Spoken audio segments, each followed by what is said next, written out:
America ने Houthi missile को मार गिराया है, विदेशी जहाजों को निशाना बना रहा है लगातार हूती। और रेड सी में इस वक्त जितना भी डिस्टर्बेंस नजर आ रहा है वो हूती की वजह से ही दिखता है। अमेरिका ने हूती की मिसाइल को यहां मार गिराया।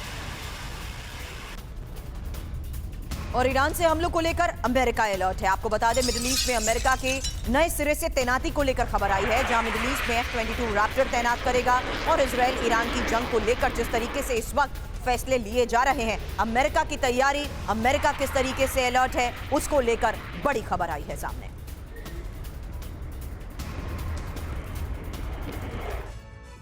तो देखिए, कुल मिलाकर बारूदी चिंगारी, अमेरिका की तैयारी क्या है अब आपको बता दें, क्योंकि इस पूरे रीजन में जंगी चिंगारियां जिस तरह से सुलगती हुई नजर आ रही हैं, आने वाले वक्त में कई देशों का इन्वॉल्वमेंट मिडिल ईस्ट में नजर आ सकता है, इसके पूरे आसार हैं। ये देखिए, F-22 रैप्टर, B-2 बॉम्बर, इन सबको तैयार कर दिया गया है अमेरिका की तरफ से। मिडिल ईस्ट में इसे तैनात किया जाएगा और B-2 बॉम्बर जो है इसे कतर में तैनात किया गया है, यानी F-22 रैप्टर को मिडिल ईस्ट में और B-2 बॉम्बर को कतर में। 5वीं पीढ़ी का स्टेल्थ विमान है F-22 रैप्टर, जिसकी तैनाती की जाएगी। और B-2 बॉम्बर का जहां तक जिक्र करें तो ये परमाणु बॉम्ब से लैस है। ये खबर हमें बताती है कि आने वाला वक्त इस पूरे रीजन के लिए, मिडिल ईस्ट के लिए कितना मुश्किल होने वाला है। हालांकि इसमें ईरान की घेरेबंदी को लिए जा रहे फैसले के तहत नजर डालिए समीर, क्योंकि USS Abraham Lincoln strike group Iran तट पर तैनात, और साथ ही इसकी वजह है इजराइल पर हमले रोकने की अमेरिका की तरफ से की जा रही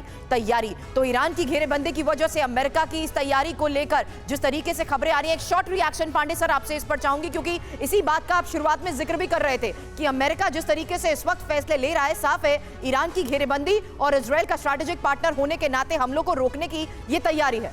देखिए, बिल्कुल सही कहा आपने, क्योंकि अगर उनको जिस प्रकार का डिप्लॉयमेंट हो रहा है, संदेश बड़ा क्लियर है।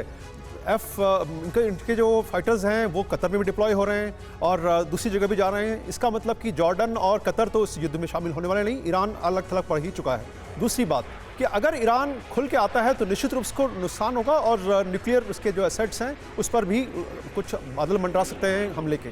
तो ऐसी दशा में मुझे नहीं लगता, ये मेरा आंकलन है कि ईरान खुल के युद्ध में आएगा अपने प्रॉक्सी के मदद के। हूती, हमास और हिजबुल्लाह जो हैं, ध्यान रहे कि चीन से लगभग 1.5 लाख मिसाइलें जो हैं हिजबुल्लाह को लेबनान में दे दी गई हैं, सदर्न लेबनान में, जहां से वो अटैक निरंतर जारी कर रहा है। पिछले 3 दिनों में अगर देखें तो बहुत ज़्यादा जो है इंटेंसिटी बढ़ाई गई है सदर्न लेबनान से नॉर्थ इजराइल में जो हमले हो रहे हैं। लेकिन जिस प्रकार का multi layer air defence system है इजराइल का, जिसमें कि एरो सिस्टम जिसका जिक्र मैंने पहले किया 2400 किलोमीटर, उसके बाद उनके पास स्पाइडर भी है, उसका स्लिंग फॉर्मेशन जो 300 किलोमीटर के ऊपर जाएगा, और आयरन डोम, आयरन बीम जैसे जो है उन्होंने डिफेंस जो कर रखा है। मुझे नहीं लगता कि कोई प्रोजेक्टाइल वहाँ तक पहुँच पाएगा, क्योंकि लॉन्ग डिस्टेंस मिसाइल्स का ही प्रयोग करना होगा मजबूरी में ईरान को, क्योंकि इतनी दूरी को कवर करना एक बहुत ही मुश्किल काम होगा। ठीक है अनुज माथुर जी, लेकिन मैं इशारा करना चाहूंगा मिडिल ईस्ट के दूसरे समीकरणों की तरफ। क्या एक मुफीद मौका रूस और चीन जैसे देशों को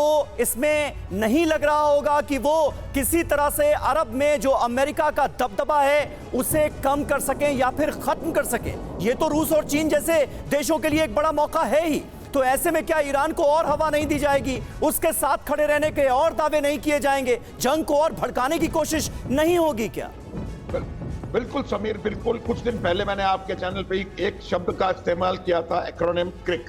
क्रिक है चाइना, रशिया, ईरान, कोरिया। आप ये देखेंगे कि जिस बात को हम आज यहाँ कह रहे हैं उस बात पे काफी समय से काम चल रहा है। काफी समय से चाइना चाह रहा है कि वो किसी ना किसी तरह से जो सोल प्रभुत्व है अमेरिका का मिडिल ईस्ट में, और उसको कम करे, और वो चाहे वो ईरान के मार्फत या चाहे किसी और चीज के मार्फत वहां आएगा। तो ये बात आप मान के चलें कि लगातार चाइना, ईरान और कोरिया, तीनों देशों की तरफ से ईरान को न केवल फिजिकल हेल्प मिलती रहेगी, न केवल वेपन सिस्टम मिलते रहेंगे, लेकिन उनमें हवा भी भरते रहेंगे ये लोग, ताकि ईरान वहां पर इस चीज को लगातार जारी रखे और एक मौका सुपर पावर राइवलरी में एक ब्राउनी पॉइंट स्कोर करने के लिए चाइना और रशिया के पास मिडिल ईस्ट में हो जाए। आप ये देखेंगे आने वाले समय में रूस और चीन की मिडिल ईस्ट में बहुत जबरदस्त फिजिकल प्रेजेंस भी मेरे हिसाब से बढ़ने वाली है।